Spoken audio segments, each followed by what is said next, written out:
In the shadows of conflict, where suffering and chaos reign, there lies a different battlefield, one of profit and loss, where war is a business opportunity. This is a stark reality that operates behind the scenes of every war-torn landscape. The thunderous explosions and the silent ticking of the stock market clock, two seemingly disparate realities, are intrinsically linked. It's a dance, a macabre ballet of blood and gold, where every bullet fired echoes in the hallways of corporate skyscrapers. War, as it turns out, is not just a destructive force, but also a lucrative business.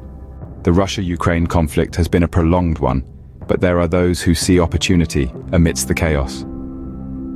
The story of Russia and Ukraine is a tale of struggle and strife, a narrative that has been unfolding for years now.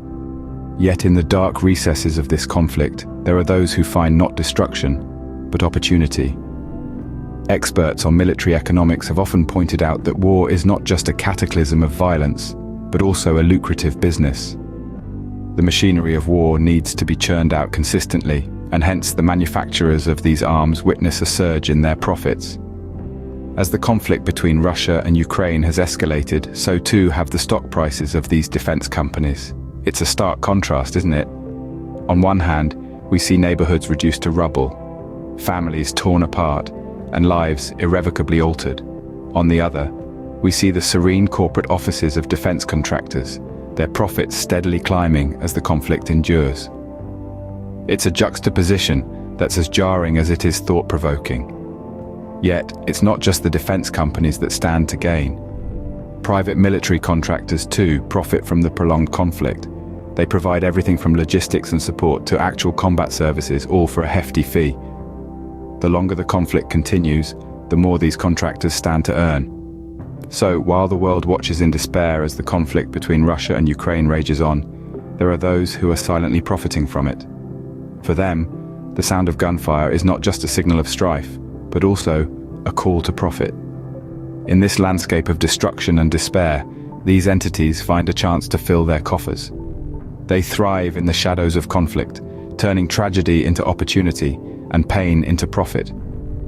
In the midst of devastation, some find a chance to fill their coffers. The Israel-Palestine conflict is not just a clash of ideologies, but also a mesh of complex political and economic interests. This conflict, which has spanned over 7 decades, is steeped in intricate layers of political maneuvering and economic calculations. At its core, it's a territorial dispute, but the stakes extend far beyond the borders of these two nations. Consider this. Nations around the world pour billions of dollars into this region in the form of military aid and international assistance. But what are the implications of this financial involvement? In the grand scheme of things, these investments are not just about supporting allies or maintaining geopolitical balance. They are strategic moves in the global chess game where the pieces are not just armies, but also currencies, trade agreements, and economic alliances. And here's the rub. Every dollar spent, every missile launched, every tank rolled out, they all contribute to a war economy, a cycle of conflict and profit that feeds on itself. But let's not forget, at the heart of this conflict are real people with real stories. Stories of loss, of resilience, of hope and despair. Like Fatima, a Palestinian mother of 3 who lost her home in an airstrike, or Yitzhak, an Israeli shopkeeper who lives in constant fear of rocket attacks. These are the faces behind the numbers, the human cost of the political and economic chess game. So, as we delve into the financial intricacies of this conflict, let's remember, economics is not just about numbers on a spreadsheet. It's about choices, about priorities, about the kind of world we want to build. And these choices have consequences.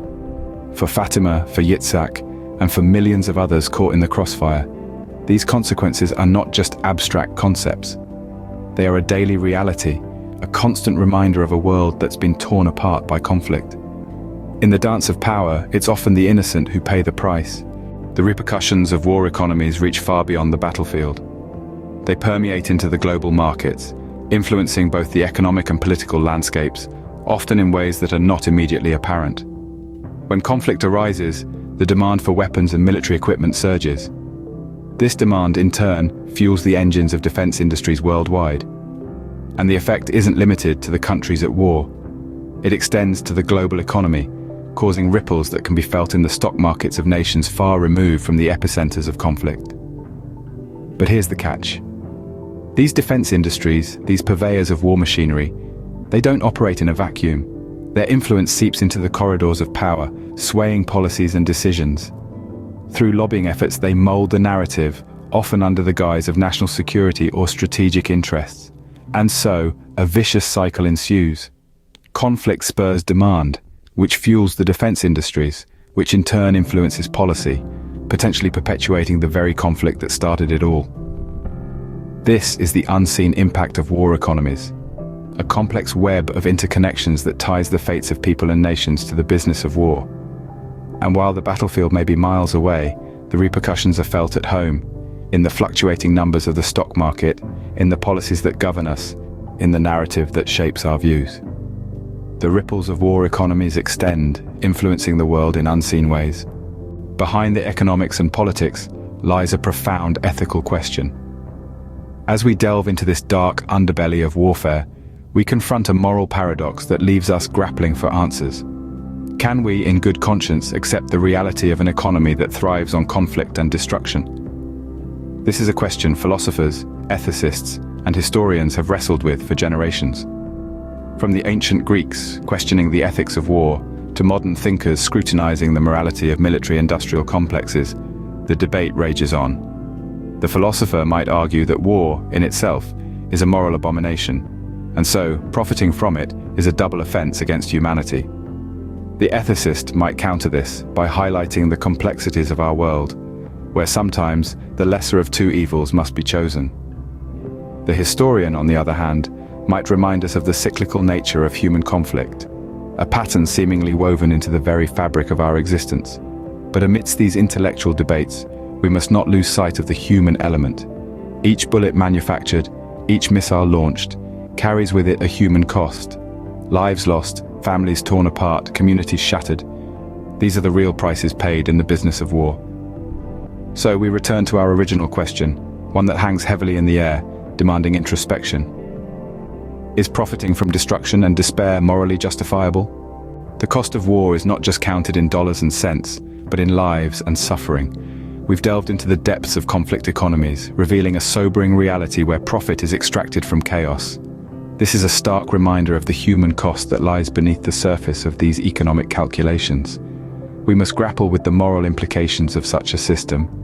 As we navigate our global future, we must ask ourselves, is the price of war truly worth the profit?